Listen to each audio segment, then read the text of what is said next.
This week in the League of Legends, we've got Tahm Kench finally out to play and enjoy. Additionally,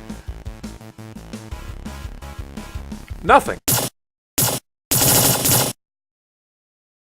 This is Water Elemental. And this is Axis, and we are here today to talk about the League of Legends. Specifically, just Tahm Kench. This is an ongoing show. We talk a little bit about everyone's favorite mobile style battle game. Tahm Kench. Tom Cruise. He's a decent support. He's really bad at everything else. Yeah, everybody has been trying to play him as not support. Maybe they haven't found the right niche for him. Maybe they've been playing him wrong. But so far, he doesn't have the damage to do mid lane. He does not have... You saw mid lane? Yeah, he doesn't have the survivability or the trading ability Of top. to be a top. And support, he's decent. He's very good at protecting the AD carry, but as far as... He's good at mobility to get them in and out of combat. He has the ultimate, and he has his speed boost when he grabs them. Two things that are decent. The speed boost only works when he's running towards enemy Right, characters. it's an engage. Yeah. They're both engage. A lot of people are like, oh, you can like move away. We even said it's like, oh, can you move away with him? And You can't. You can't. But it's still, that's two abilities. He's able to slow, grab the ally, go into combat, and he's very decent at poking when it comes down to... But there are better. There is definitely better. So Tahm Kench is kind of like the middle ground between defensive and offensive support. And he doesn't do both. He doesn't do either very well.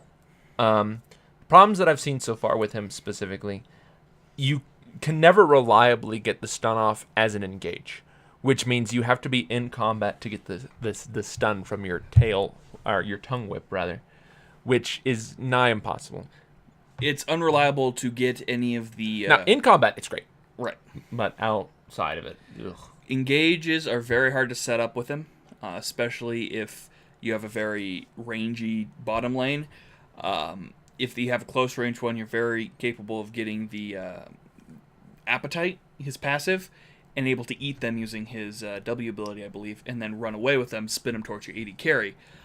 But if it's a longer range character like a Jinx, a Kalista because for mobility, or even a Caitlyn, you're not going to get close.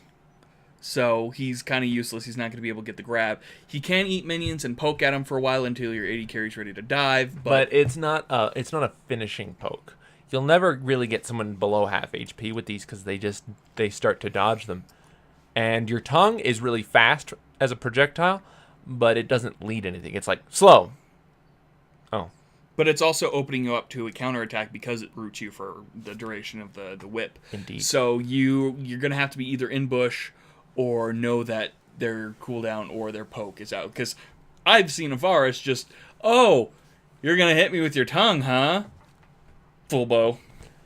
Another problem with his defensive utility, you do not get that much health back from your gray health. Not very much at all. They made it look like it was going to be more in the champion spotlight, but it's less than 25%. Yeah. Which is really bad. Especially since you have to take the full brunt of the damage to get 20% back. Yeah. Additionally, the shield disappears really quick. I think it should have like a 10 to 15 second point where it's there, and then it really decays fast, rather than just pop, decay. I don't think it needs to be long. 15 seconds is a really long time. I'd say give it a steady 5 seconds to be at full potential. That way you can take a couple of hints before, decaying starts happening, or even on the first auto attack. Just something to keep it there for a little bit longer. I haven't played with him directly. I have played against him. I have played with him in other roles, but I haven't played him directly. So I'm not sure how he plays as a support. I would definitely have to give him a shot when his price goes down to 630? 6,300. Yeah. So I will give him a shot at a later point in time, but right now there are better supports, there are better top lanes. It's one of those things where it's like, I could be playing someone that has a lot more to him, and he's got It's the best way to describe it. His defensive utility is subpar for two main reasons. Firstly, he can't weather that much damage. So you really have to compensate with your support item, and if you're not playing support, you don't have a sustain item, which means you're not going to sustain. Secondly, His ability to eat teammates that was touted as a really good defensive tool has two major flaws. Firstly, it takes them out of combat, which means they cannot counter-engage and turn the fight back. Now, AoE or passive effects on the character stick around. So, for instance, Crow's Storm or Sejuani's Orbs or any activatable passive abilities, they're just there. But this isn't an invincibility shield. This just makes you untargetable, kind of like Vlad's pool. Which means if you have a debuff on you that deals damage, you will take a big chunk of damage. I had a Malzahar ult me with his dot up, with Ignite up. Tahm Kench picked me up and started to walk away, and I just died. I was blitzcrank, and I fell out of his mouth dead, and he was just walking away. Do you have footage of that? I think I might, but it was incredibly sad to see Tahm Kench walking away and a robot corpse fall out of his ass. It's terrible. So, he has a very interesting kit. They went all out trying to make him unique, try to make him something different. And he's a jack of all trades, master of none. Yeah. He doesn't do very good damage. He doesn't have very good defensive utility. His teleport is slow. Yeah, because you have the travel time to channel time, and it's very telegraphed, so they know where you're going to go. So by the time you get there, yeah, I mean, it's good. It's good in the team fight phase, right? When everyone's in a big clump and it's like, hey, we're pincering you. You can either ditch this objective or you can try and fight us. And both of those scenarios are good for you. So it's kind of good in the late game. The passive from his ulti is kind of good. But when you're adding damage to mediocre abilities, it doesn't really matter. Yeah. Tahm Kench, I'm going to give him a 7. They took a chance with him, which I like. But overall, his kit falls flat. And all these really cool abilities end up not feeling very fun because of A, the setup, the low damage, and ultimately the lack of effective utility. So you never feel like you're excelling in any role. You just feel like a drain. Now, this might just be first week woes where people don't know what to do with him yet. I don't know what to do with him yet, and I don't know where he stands. But I feel like if you want to play a support, it's going to pull people and mess with them and protect your allies. You have 3 other choices. You have really good choices. You have Blitzcrank, you have Thresh, you have Nautilus. And even Alistair is an incredible choice. He's similar. He disables, he protects. He has a heal. He's a heal. And he has so much more sustain. It's ridiculous. I think he's going to get the karma treatment where he's going to get forgotten and then they're going to have to, heavily overhaul him. Because they have an event coming up. They're not going to dwindle on Kench. No. They're releasing 2 new characters. So Tahm Kench is going to put on the back burner. I don't think we're going to see much of him. So I give him a 7 as well. I agree with you on every standpoint. I love the fact that he fits. I feel like he does fit the League of Legends lore. League of Legends Vor. Yeah. Oh, the porn. All the porn. I do enjoy the fact that his build-up was so interesting, the way that they alluded to him with the pages. And then the laughing in the river. Yeah, I'm loving what they've done with the past couple of champions with, the build-up and kind of, hints towards them, and then they show up, and you're like, that's really cool. Bard and, Tahm Kench, and I can't wait to see what the next one is. Rocket ship crashed into the side, and it's another Yordle or something. So I definitely have those touches. They're moving in the right direction. They're continuing to move in the right direction. As long as we don't get another Yordle, I'm happy. You don't want Gnar? Speaking of Gnar, Gentleman Gnar was released for purchase. I have to admit, it's a better skin than the one that he had you just before. Think it's Kai-YE. Yes, my Desu-chan senpai. No, it looks good. I do like the stuff you throw instead of the building or the rock. It's clean. It's just everybody uses the dinosaur one. It's nice to see something else. Indeed. But that's really it. We got a little more information about the Zeke's Herald update, which we'll have to see what the final release is going to be. We've got some esports coming up. Esports have been kicking up a lot of cool metagame changes. I've seen some victors. I've seen... Well, yeah, let's talk metagame for a second here. Right. Mid Runeglaive Ezreal. Yeah, that is crazy. Runeglaive Malphite. Devourer Shyvana, Udyr, Yi, Kale, and Vayne. Oh my good god. So these are characters we haven't seen in ages. Well, some of them we have. But Kale, Kale we haven't. Yi we definitely haven't. Malphite hasn't been in since season 2. And Malphite early is season 3. so good right now. And we were like, he is so ruined. I thought he was ruined. Ago. But Runeglaive, AP Malphite is scary. Yes. For those of you unfamiliar, Runeglaive is the new jungle item. It Gives you converts. It gives you a Sheen proc when you use an ability that converts your next attack into pure magic damage. Gives you 100% of your current AD as magic damage on top of that, plus 30% of your AP as magic damage on top of that. So what happens is Malphite looks at your carry, Qs your carry, punches your carry, ults your carry, punches your carry again, punches the ground, and then punches your carry.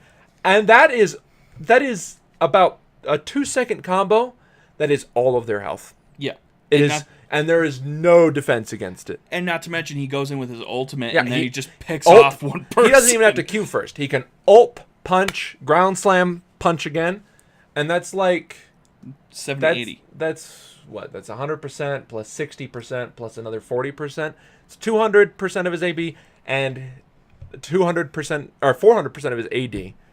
They just die. There's no chance. And it's been so fun watching this. It's cool. 8 mid Ezreal, Runeglaive Ezreal, really hard to fight. That's why they're nerfing Ezreal in the PvE right now, because his ults plus what's it called? Luden's Echo. Yeah. Plus Runeglaive, he fires off a Mystic Shot. 30% of his AP plus 60 plus Luden's proc plus bounce and AoE. It just tears people apart. Right. And Devour. We cannot forget Devour. No, it's been insane, and I'm loving the fact that they have so many new teams in the North American LCS right now that are bringing in new strategies, and the veterans have to adjust. Like, I've seen teams that are picking characters, and I'm like, okay, and they're like, Victor. I'm like, Victor? Victor's incredible right now. And the other, like, even the caster's like, Victor, we haven't seen him in the LCS yet. And then this team comes in, and they're like, boom, like, wrecking like Cloud9 or TSM, and TSM has to adjust to this new strategy by bringing in other characters that we haven't seen for a while, and this is how a healthy metagame grows, instead of being stagnated by the same 12 characters. Well, I wouldn't say it's growing right now. I'd say it's shifting. Devour is so incredibly strong. If you're not familiar, last patch, they tinkered with it. So starts 50% attack speed on your jungle item and 30 magic damage. You get a dog, and every time you kill or assist in a monster, epic monster, or character champion kill, you get a charge. When you hit 30 charges, it converts. You get 50% attack speed, 60 damage on auto attack. Absorbs the wolf. And kills the wolf. And every other attack makes your attack go off twice, essentially. So all of your on-attack effects go twice. Silver Bullets, Shyvana's Triple Bite, Kale's E, Master Yi's Double Strike. It's Udyr's every single Udyr attack modifier. It's insanity. Yeah, and a Shyvana will ruin you. She will attack 6 times with a primed attack. Vayne will get true damage. A Silver Bullet triple stack every 2 attacks with Devour. Every 2 attacks will deal true damage equal to 16%. Plus 120 magic damage, plus her AD. Right. There's no defense against that. But this is bringing back characters that we haven't seen in a while, and I'm loving it. I'm always happy to see the draft mode, because a lot of people skip draft pick. I watch it, and I see these characters, and I see the players' reaction, and I'm like, this is interesting. I am enjoying watching this, because Season 3 was all about, or was it 4 or 3? Oh, no, it's 4. 4 was just the same characters over and over again. And if you saw something different, that team lost. So this is a good shift. It's not... It's a damage shift. The meta right now is burst. Yeah. And that's a hard meta to fight. Plus, watching Azir just being like, hey, I'm good now. Yeah, Azir is scary. Because he's just like, you are in a wall now. Because they made AP more. And he scales so well with AP. And they just dumped it on him. And we were like, oh man, he's not doing so well. He's not doing so well. Where did he come from? So, let us know what you guys think. is the best part about the LCS right now? Is it the picks? Is it the very close games? If it's the new teams, all sorts of stuff are going on right now. The bans that are on the PBE right now to compensate for this are hysterical, by the way. So we'll have a fun next patch for you guys. We're going to move on to our own section here. Our first question comes from the dude. He says, hey, whatever happened to Jolly Green Jerk? I miss his face. Well, unfortunately... He passed away. Metaphorically. He's actually getting married. He's been, working with his wife for... His future wife. And he's been too stressed to really kind of come on the show. And with my new job, it's been kind of hard to get him on. But he still listens. He actually laughed reading that comment. He's like, I'm surprised anybody remembers me. So I'm surprised anyone remembered him too. But yeah, it was interesting. And who knows? Maybe he'll ditch his honeymoon and come see us. On live from his honeymoon, what'd you think about League of Legends? Stop calling me. And that's it for questions this week, guys. We need more. We need more questions from you guys. We've kind of had longer episodes the past few weeks. We haven't been able to get in as many questions as you want. But on lulling weeks like this, we definitely need your help to put out this content and to meet and talk about what you guys want to talk about. So if you have any questions for us about the show, or even discussion points that you want to bring up about League of Legends, about Spastic Gaming, about any game, or even, what's happening with us, we're really kind of open books. So feel free to post it in the comment section below. You can send it to our email at spasticgaming@gmail.com or post it on the Facebook, Twitter, or website, all of which are linked in the information down below. We need a new Master 12. Where did Master 12 go? I think You learned that. I think he was seeing the Pope this week, actually. Huh. Topical! We have a Patreon, patreon.com/spasticgaming. You can pitch in an amount of money that is right for you. If you're interested in bonus content, features, and other fun stuff that you might like, take a look. If it's right for you, absolutely. If not, continue to enjoy our content. We love you anyway. If you have not seen already, we put out a new video teasing the next series we kind of want to work on. We've been talking about this for a long time. And essentially we will let you guys pick a character from a pre-select list or just a free-for-all vote on a character that you want researched and a video of us talking about lore. And the first episode, of course, is going to be about League of Legends, and we chose some characters that we feel have some really good lore that not many people know about. Yeah, the lore shakeup for League has been pretty crazy. So getting a look at these characters that maybe have had changes in their past or have been updated will be a nice treat. So if you guys are interested in learning a little bit more about your favorite or least favorite characters, take a look at this second video, which is linked here, and vote, yeah. Definitely. Great. Leave it in the comment section, Facebook, or on the website link. All three of those will work, and I read those. So let us know who you want in, as long as it's not Timo. It's been Axis. And Water Elemental. And, we got a wedding to go to this weekend, huh? Yeah, I gotta finish planning that.